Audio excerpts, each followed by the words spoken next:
where do we start, Wendy? Let's go on that journey. If I can take you back to that year that you endured. Of course. So I think it probably starts in April 2025, where it was the Easter weekend, and I decided to take my dog for a walk as I would do, and I noticed another dog and the owner not looking after the dog, and I could sense trouble. My gut instinct, I just knew this dog's trouble. So I walked a completely different way to avoid them. And I went in such a different direction from what I'd normally walk. And unfortunately for me, they then changed direction, and we met um, at a bridge where I live over water. And as we crossed the bridge and went further along, his dog grabbed my dog, shattered our bones, damaged a lung. I broke my finger and I had bite marks. And it was quite a traumatic day because my dog died that day. Oh, she had too many injuries, and I had to go to the hospital, get x-rays, get my bites cleaned up, and it was certainly not what you expect when you're going for a walk and yeah, on Easter Friday.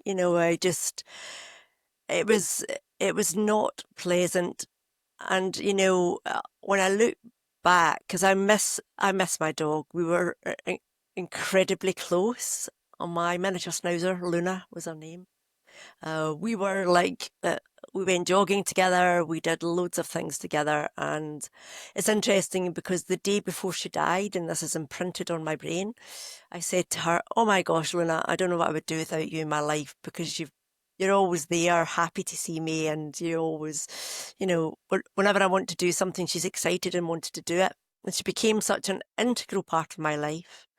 But when I look back, I had 11 years of, she was perfectly healthy, she was never ill, and she was always there. So, to be fair, I feel lucky that I had those 11 years, and maybe it didn't end well, but everything ends, and I have to take what I got. I can only imagine, I can only imagine what it was like when it started, the fear that it was out of your control, the nightmare situation, the having to get involved must have been excruciating pain. And for you also, because you got involved and sustained injuries yourself.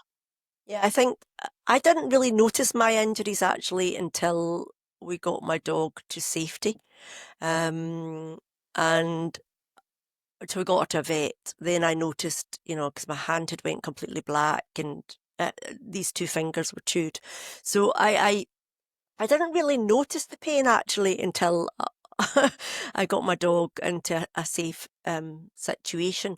I was in shock. I was in complete shock because when it happened, it was so fast. My dog hadn't even, the dog was walking in the other side because I hadn't made sure Luna was on the other side of me because I didn't like the look of the dog. And, there's all, what I did play is I knew something, it was like I knew something was wrong with that dog and I didn't trust myself. And if I trusted myself, that wouldn't have happened. And I played that over in my head a little while. I also developed PTSD with dogs, and I didn't want to be anywhere near them.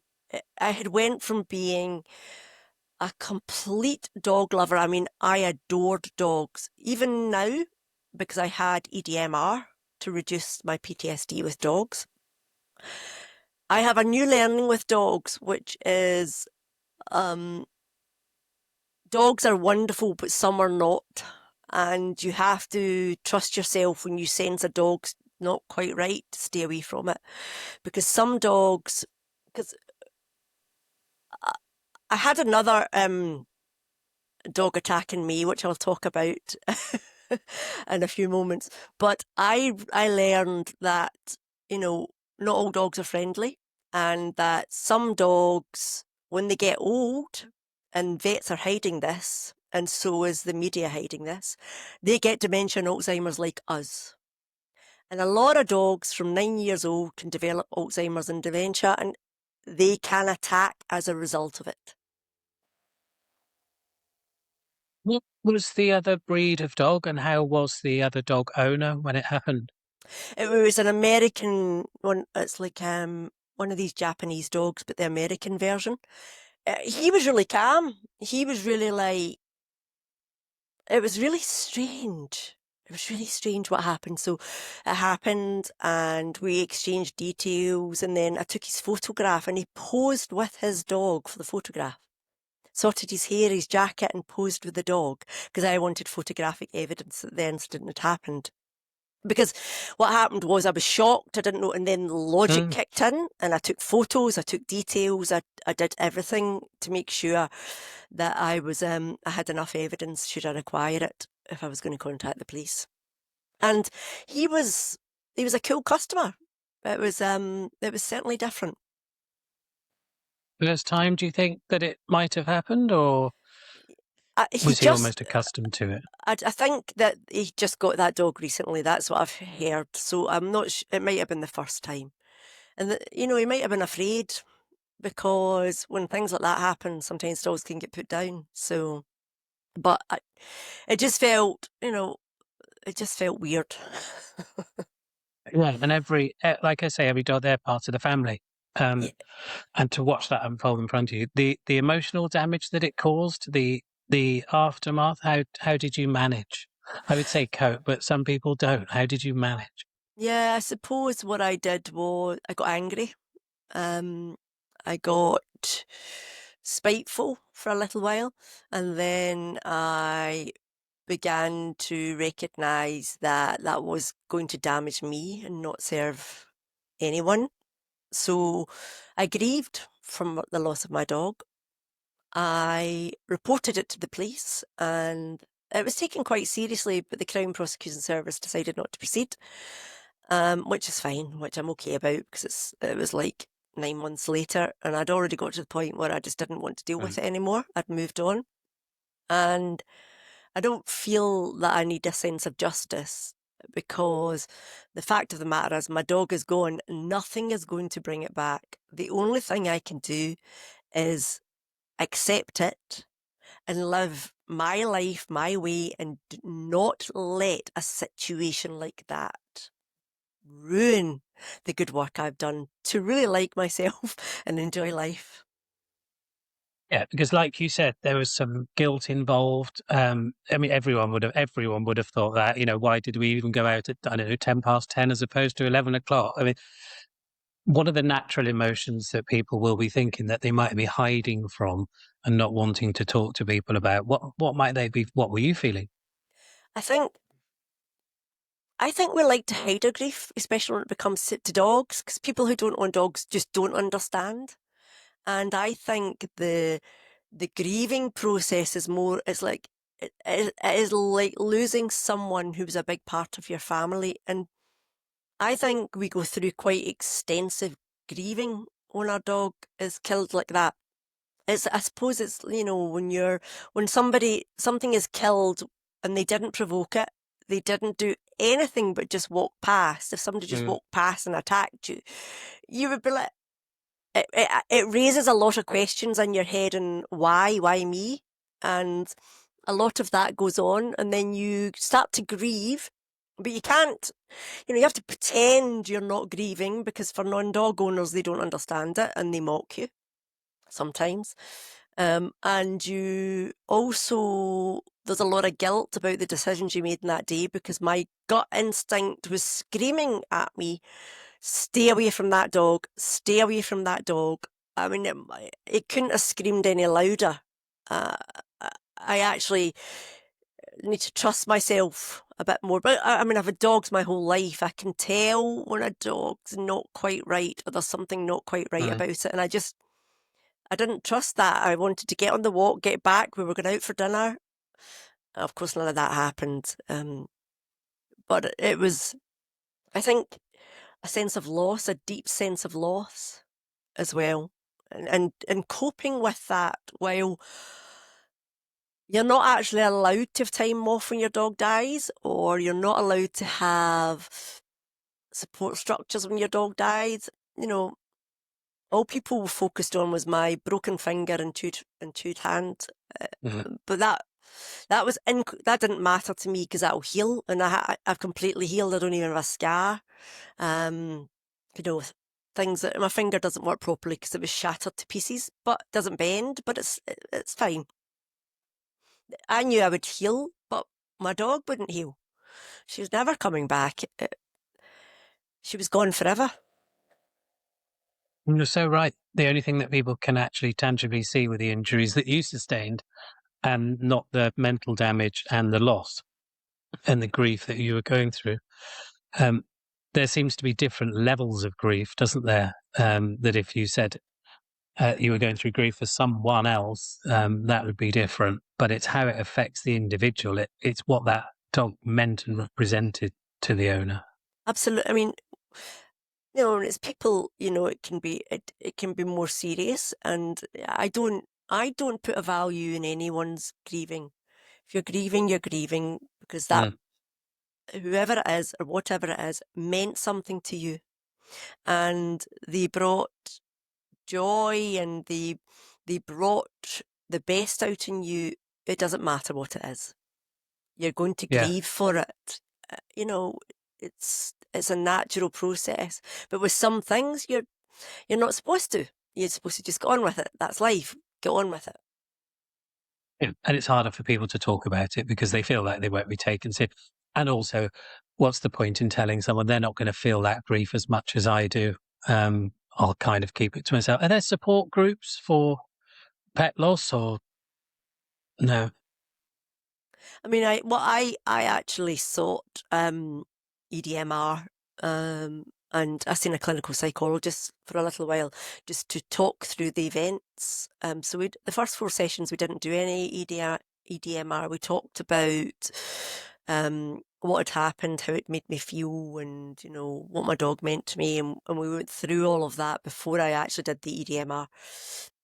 And because at that point I was petrified of dogs.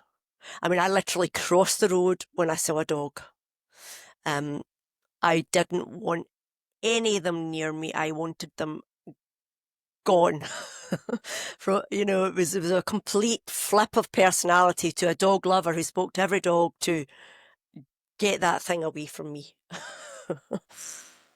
Yeah, I think I'm not sure your take on this, but it's also because of the love that you had for your dog that everything would be a reminder Yeah, and of I that did. event, if that makes And I did see the guy sense. lives. The guy lives in that attacked my dog. Is only lives 2 minutes away from me, so it's I do see him out with his dog, and it does remind you. Mm.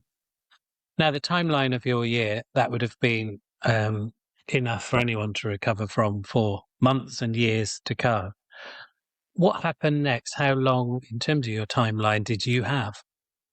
Well, I didn't talk about this before, but in May 2025, we discovered my mum and dad came for a visit with their dog, and the dog came up to speak to me and bit me on the head, split my head open, um, and then he had to be put down because he had, we believe, onset dementia. And when he came up to me, he didn't know who I was. He doesn't remember what happened. So I was back at hospital, dog attack number 2, month 2, and I got staples in my scalp. And my mum and dad left the next day, and he was put down the next day because he was too dangerous.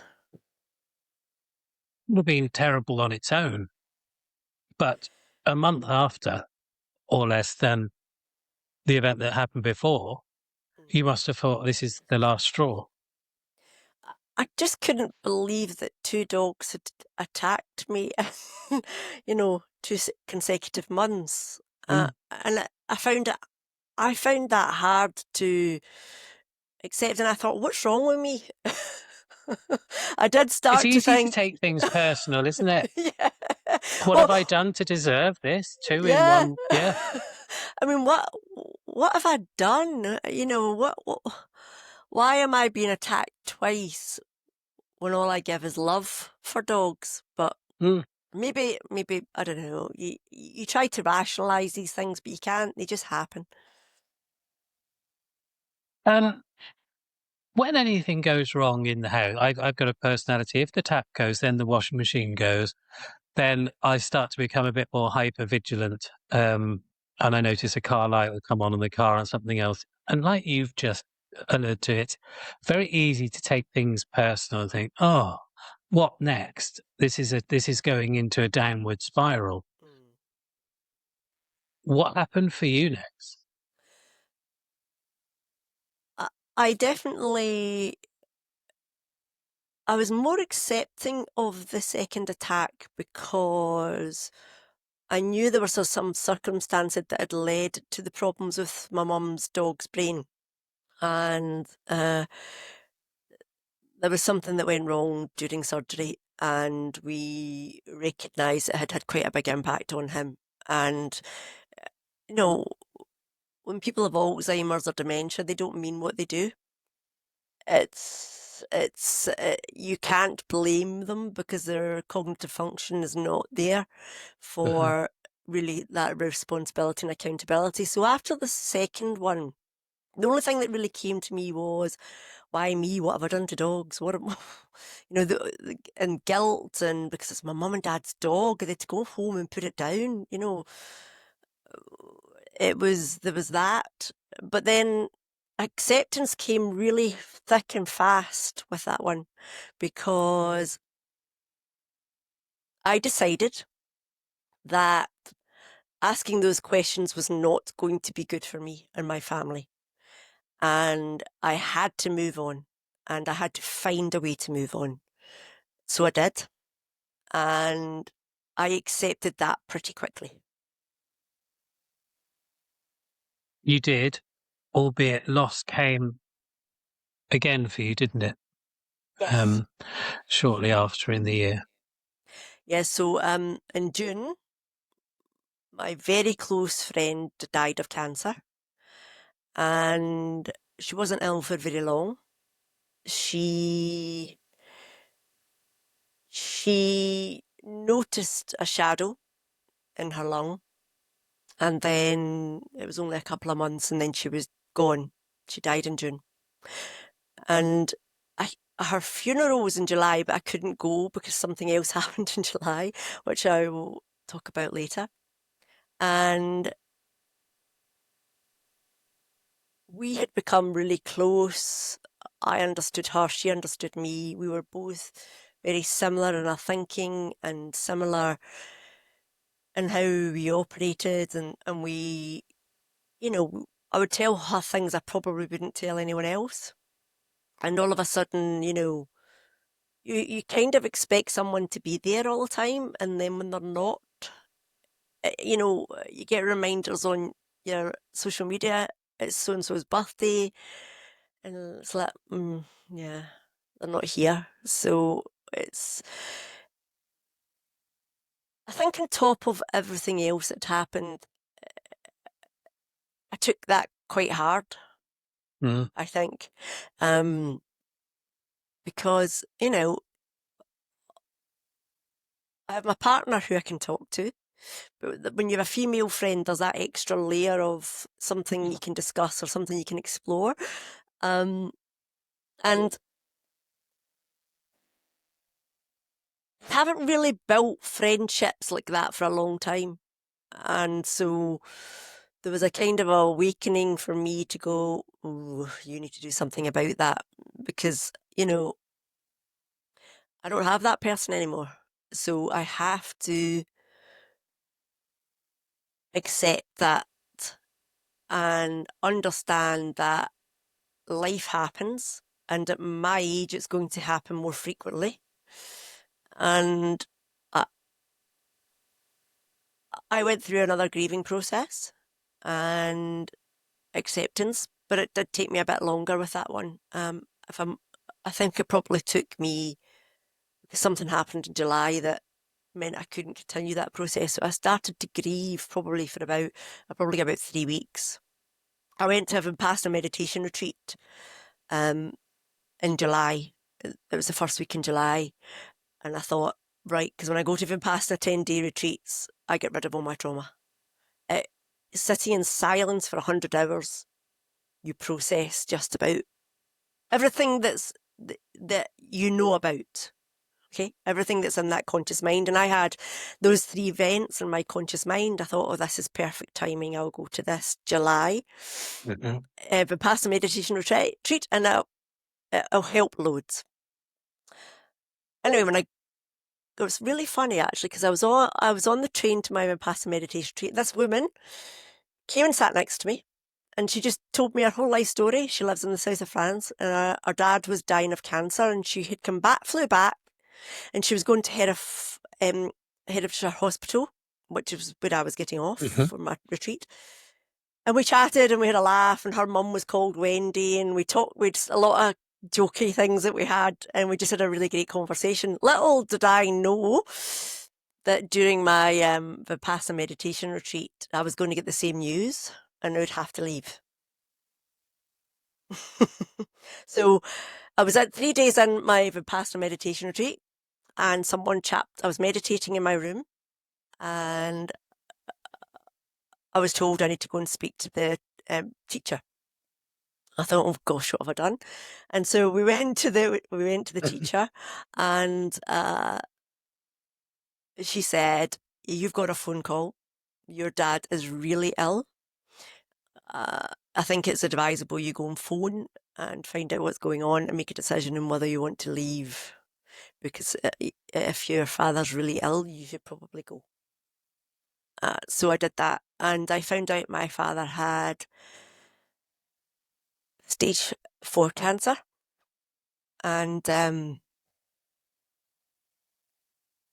sorry. Take a minute, Wendy. Take as long as you want.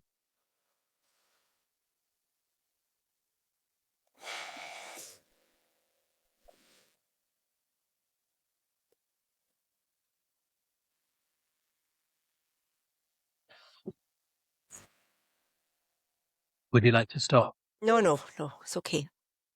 And then I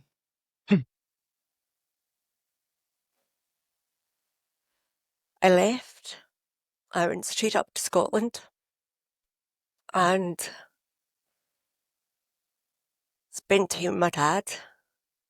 Of course, there's those moments where people try to fill you with hope, but it became apparent pretty quickly that he was going to die. And we had to maximise the time we had with him. And I think, my dad was quite a big part of my life, although, we were very connected, very close. Probably my biggest cheerleader.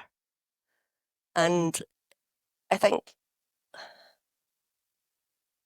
I still haven't got fully over it, is the truth. There's still parts I'm working through and parts that I'm letting go of. I'm still on that journey. Thank you for sharing, Wendy. And it's obvious how much that holds in you. Before you got the call, did you get any signals or diagnosis? Was there anything at all, or was that an absolute bolt out of the blue?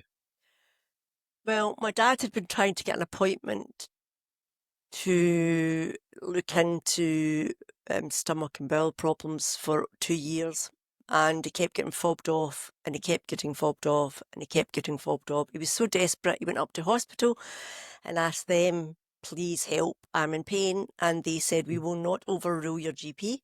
So he left, and then it got so bad he suffered from severe jaundice, and then they admitted him to hospital, but it was too late by that point. They'd waited too late.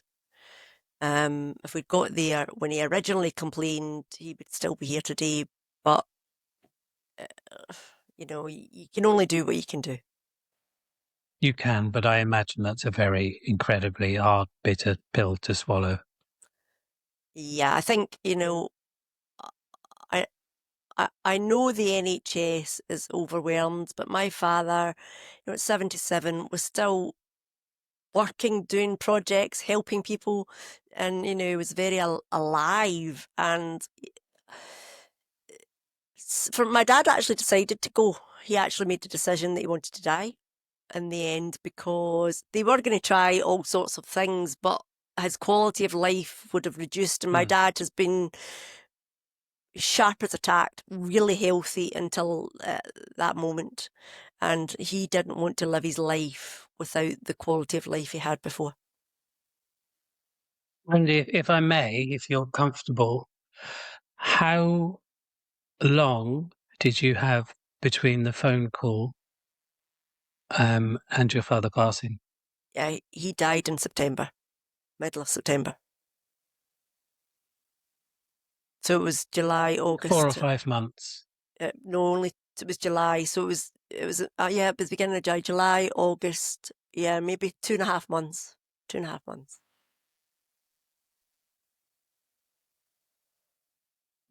Many people watching this might resonate with what you're saying. I can't relate to that feeling of everything okay, and then 8, 10 weeks later between the diagnoses. If you're comfortable again, was it like time stood still? Was there anger and then fear and then grief, but then also going into that sort of reverse role where you have to then be quite logistical about things and plan? Yeah, That's my first I think question. And the second one is, how precious is that time once you know? What do you do? I think there were times where in that 10 weeks where they thought they could do something. It was probably the last 4 weeks before we really established nothing was going to work. So I spent July at my parents' house and a bit of August. And my dad said, "Look, I'm okay just now if you need to go and do something," because I had a new job that was starting in the middle of August. And so what I did was I did a bit of volunteering work for the week before and I started my job. And then once I'd started my job, um, I got the phone call, "Your dad's got 2 to 3 weeks to live." So I went back to Scotland and I spent the last, it was 3 weeks. He survived when he came out of hospital. So I spent the last 3 weeks in my parents' house, working remotely. And it was, And take. yeah, I think it felt surreal. I think I detached Mm. from my emotions to cope. Um, I'm a master at detaching my emotions so I can cope with what's in front of me.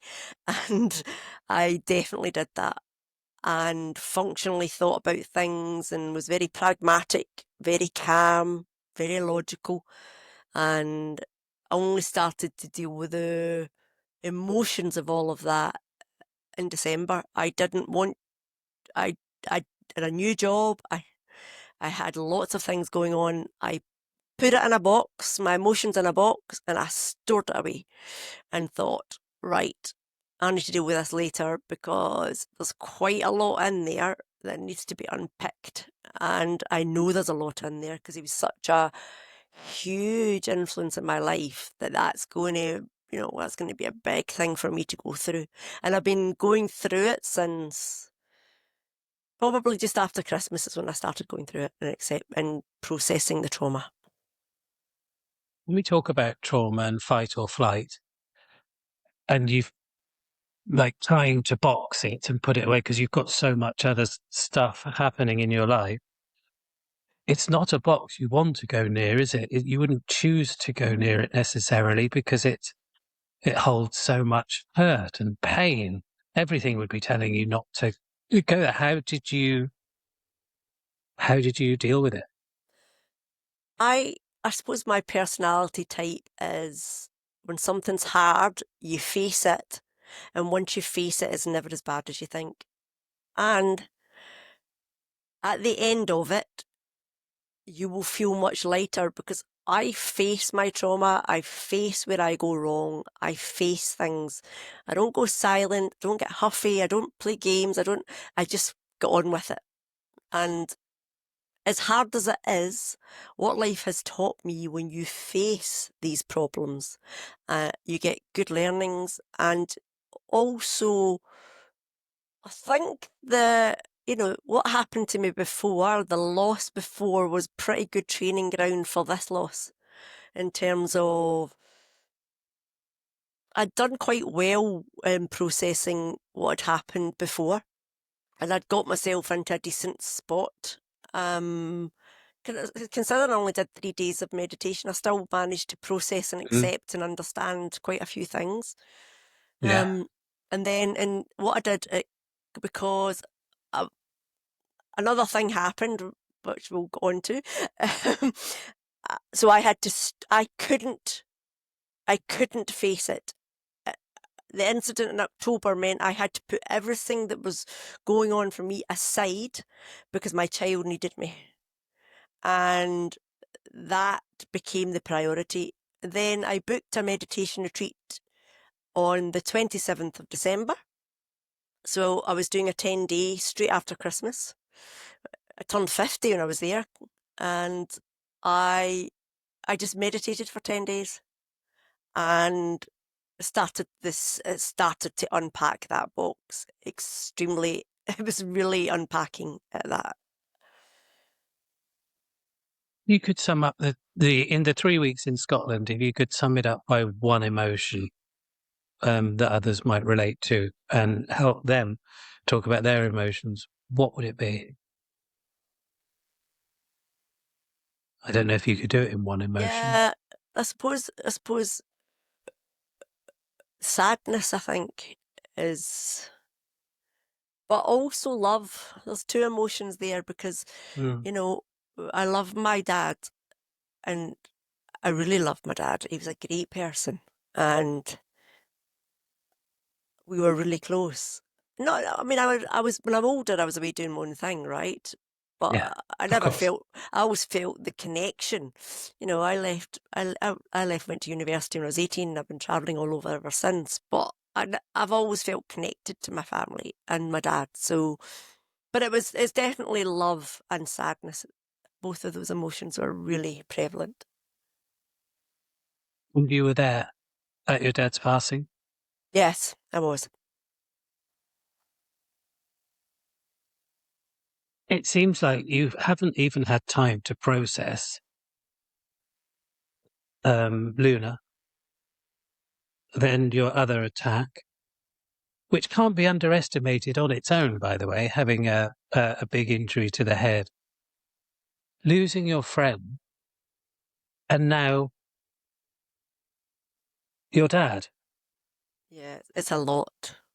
It's a lot. Aside from the grief and the of each of them, what overwhelming feeling you must be so hyper vigilant at this stage, because nightmares are coming true. And when nightmares come true, the 98% of what we think that never happens, suddenly there's a possibility that all that might happen. Mm. So you must have been cortisol levels high. How did you feel? Yeah, I was definitely hyper vigilant, and my thought patterns were, well, if all of that can happen, what's next? Mm, Because it's like, and I just got into a mode of going, I wonder what's going to happen this month, because something's mm. happened every month so far. So what's next? That's what, and I started to think like that. Yeah, well, uh, if something's going to happen, I'll just need to deal with it.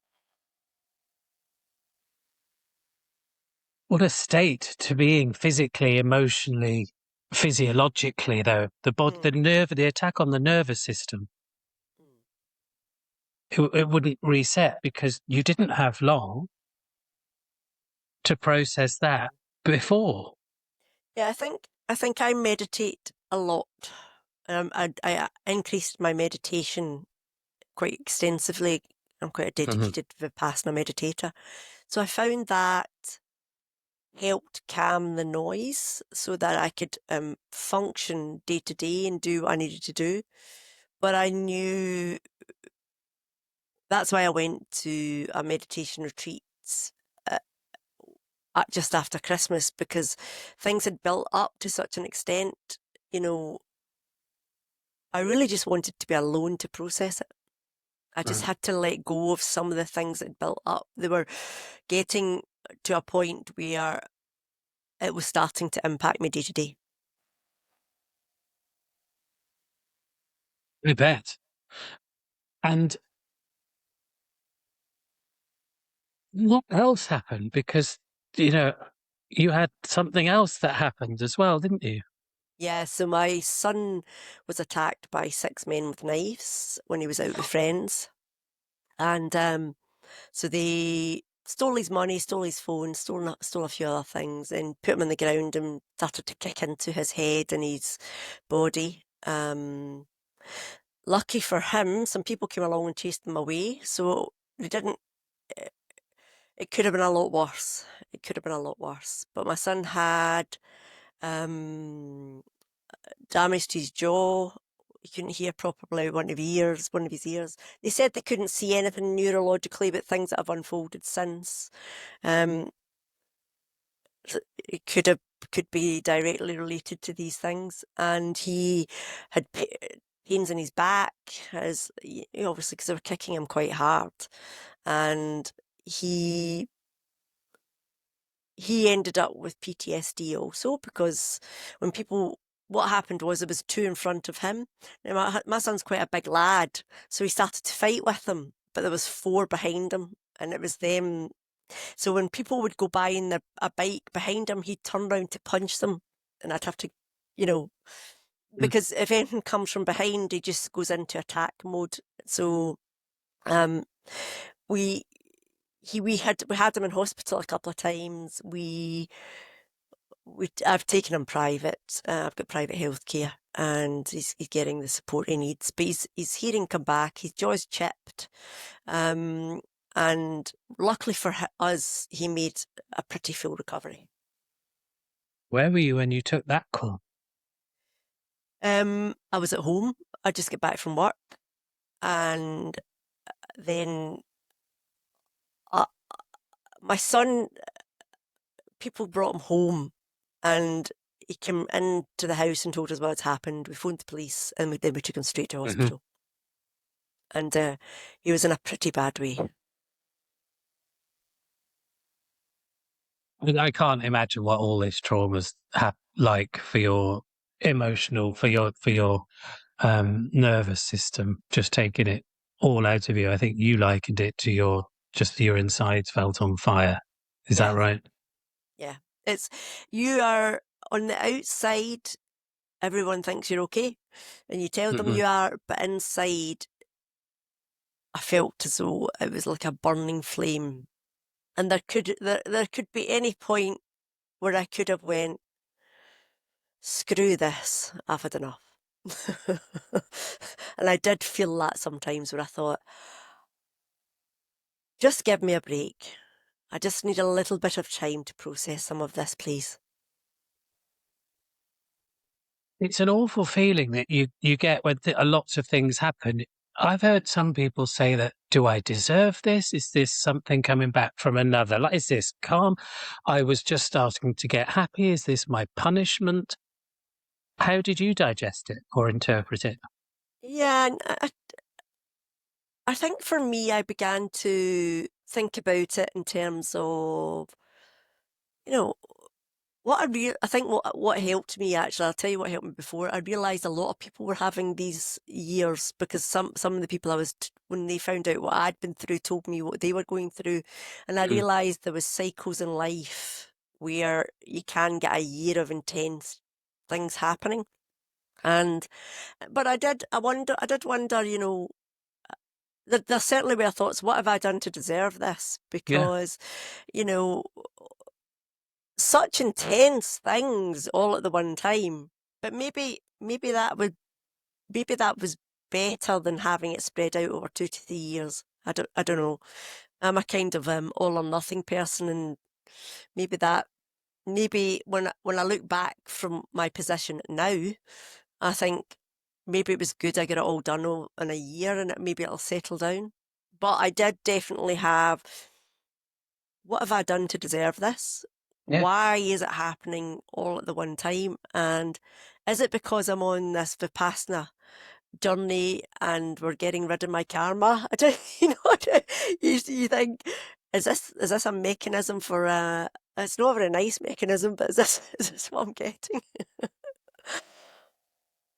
And you've had lots of incidents like that. And you're also, let's not forget, you're presumably caring for your mum in some capacity as well after the loss. Mm. I would be really wary of any period of calm. So where it settles and it's a bit calm and you're meant to recover, that would just wrap me with worry, because rather than recovering, and I would be worrying when the next incident's going to happen. Yeah, and I think that's why I booked the meditation retreat straight after Christmas, Right. because I recognised in myself that box was trying to open and I was keeping it really shut. It was taking a lot of energy and mental resources to keep it shut. In fact, it was draining. And I I didn't want to celebrate Christmas anyway. I didn't put a tree up. I love Christmas. I mean, I love it, but I didn't put a tree up. I didn't do anything. I didn't want decorations. I didn't want to hear Christmas music. I had no interest in anything like that. I just don't care. I'm going to do my job. I'm going to look after my family, and that's all that matters. Nothing else matters. And I thought, yeah, I'm in a pretty dark place. I need to do something before I spill over. Because obviously what happened to my son, I had to be on it, because my son suffered some psychological stuff after it. And what they tend to do when there's serious psychological things and distortions is they try to section people. But I had to be shut, and I had a Mm. very honest conversation because my son suffered psychological problems after his attack. And I had to be on it because I managed the medical staff and said, I'm a psychologist. He doesn't need to be sectioned. I can manage this. And I had to be on it with them. Medical professionals continually managing them. I couldn't be, I had to be alert for my son, to challenge the medical profession, to challenge people so that they didn't do the wrong thing for him. So I had to be there for other people for a little while. And then when I went to my meditation retreat, and I meditated for my usual 100 hours, I opened some of that box, but it's not all done. I think the question that most people would be thinking while watching this is what a year? I mean, did because it's also your physical side, your diet, your um, how you're actually carrying yourself through. It's completely disruptive. Your sleep. But when you did deal with, or when you could deal with each one, bearing in mind the loss of your father, the loss of your best friend, the loss of Luna, your son's attack, and caring for your mum. Once you did get that period of calm, did it just engulf you? Was it everything? Was it trying to deal with everything at once? Yeah, I certainly had a very different Vipassana meditation retreat to my first one. It was transformational, actually, where I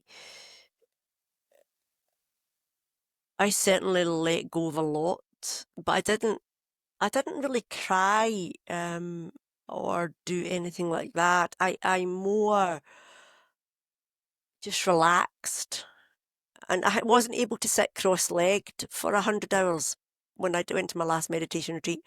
But this time I sat cross-legged the whole time, and I didn't feel any pain, and normally I would feel pain in my hips and knees. It was like my body was saying, you need to let this go. I'm going to let you sit here for as long as you need. And sometimes I sat beyond the sessions. I would just stay in there, and I lost my appetite. When I was in the retreat, I literally couldn't eat the last 4 days, which is unlike me because you only get 2 meals a day. Wow. You're pretty hungry normally, but Hmm. um, and The last 3 days were like weird, just weird. The fire that was in me felt like it had turned into energy. So I felt lighter. It was like my energy was restored. The dread was gone. The fear was gone. The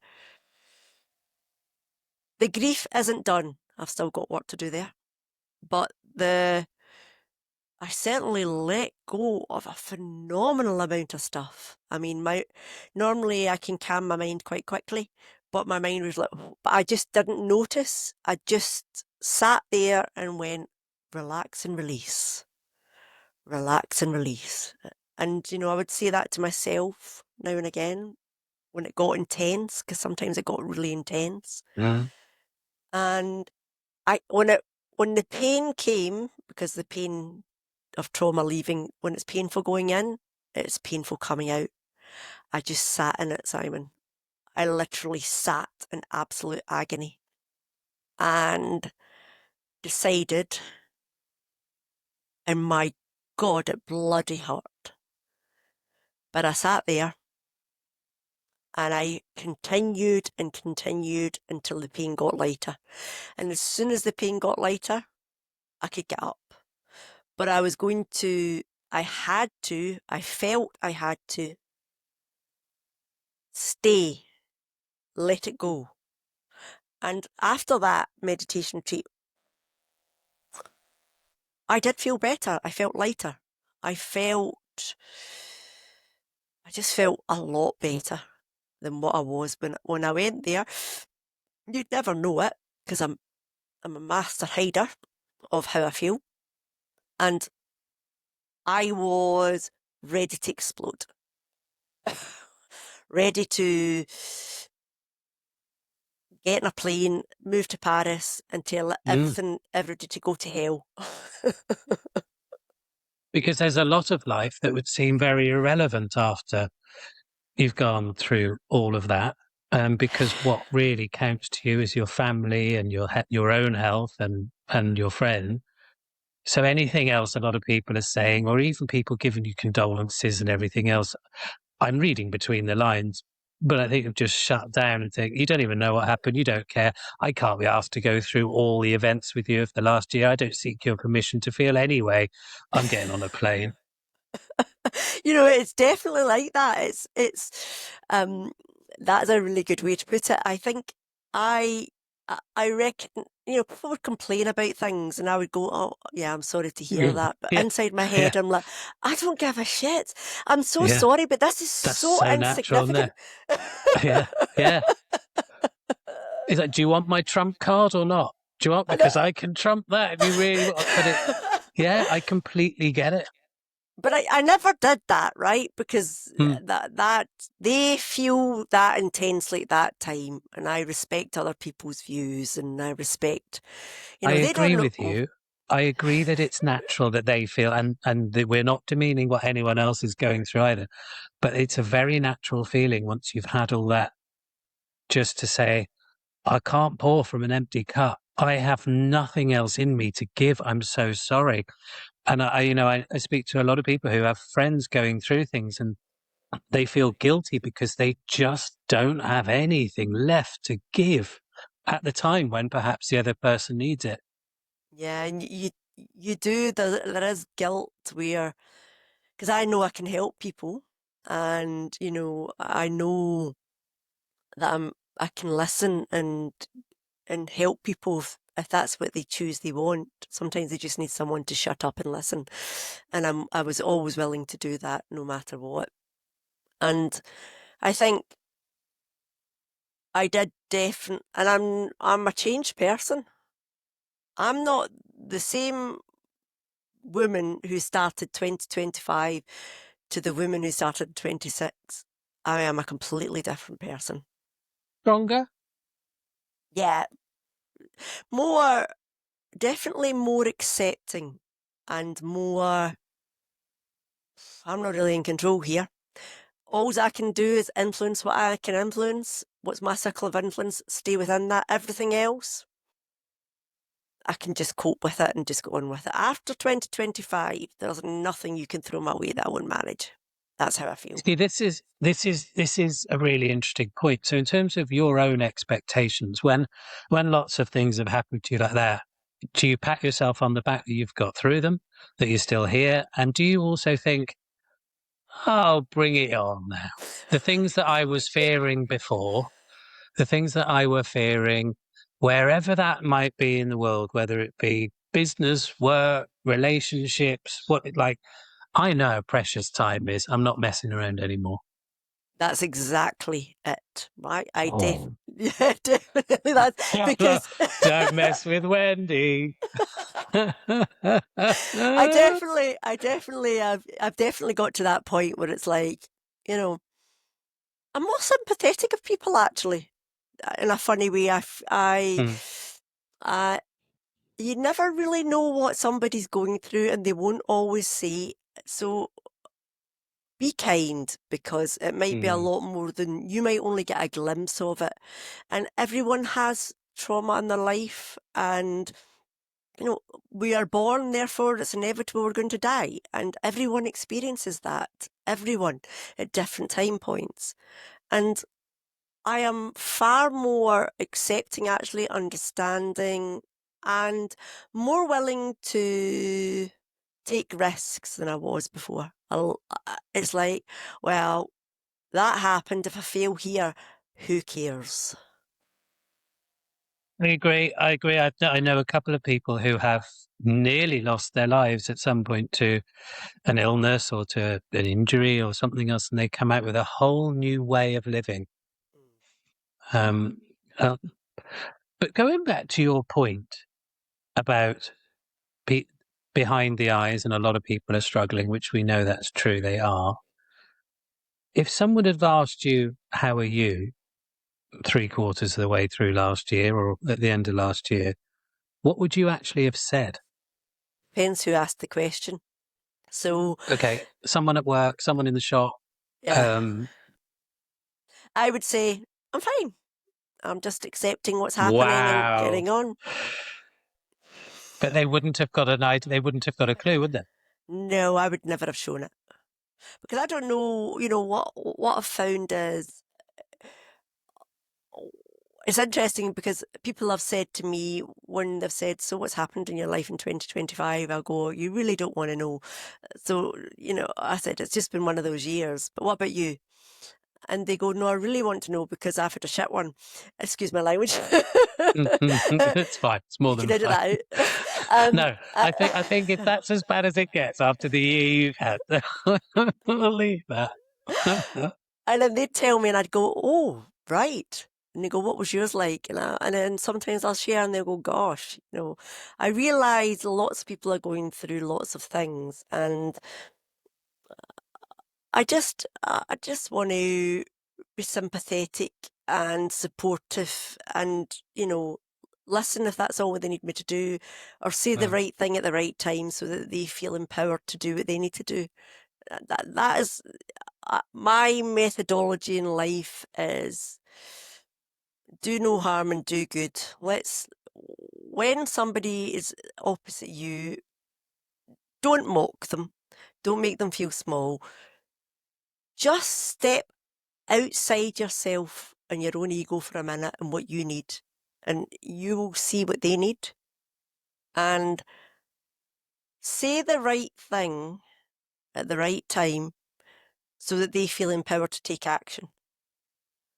And you have to really, you know, I've probably been managing my ego for quite a while now, but the last 3 or 4 months, I've accelerated that. I just don't listen to it anymore. With me. What do you mean by that? Do you know that internal dialogue you have inside your head? Yes, yes, a lot, regularly, loud. Yeah. So sometimes it's worse than Yeah. others. Yeah, so it's not, 5% of the population don't have that lucky 5%, but I certainly have Mm, it.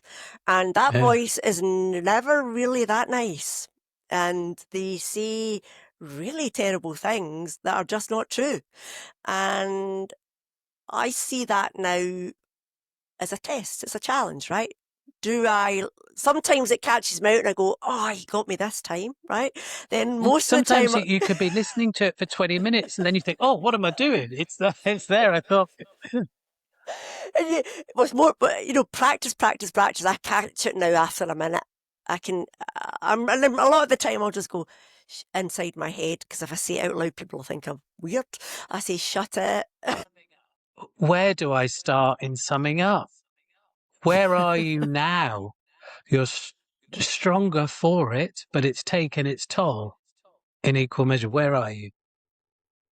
I think where I am now is I accept everything that's happened, and it's just one of those things in life. And I'm actually in a much better place than I was in December. I've made a lot of recovery.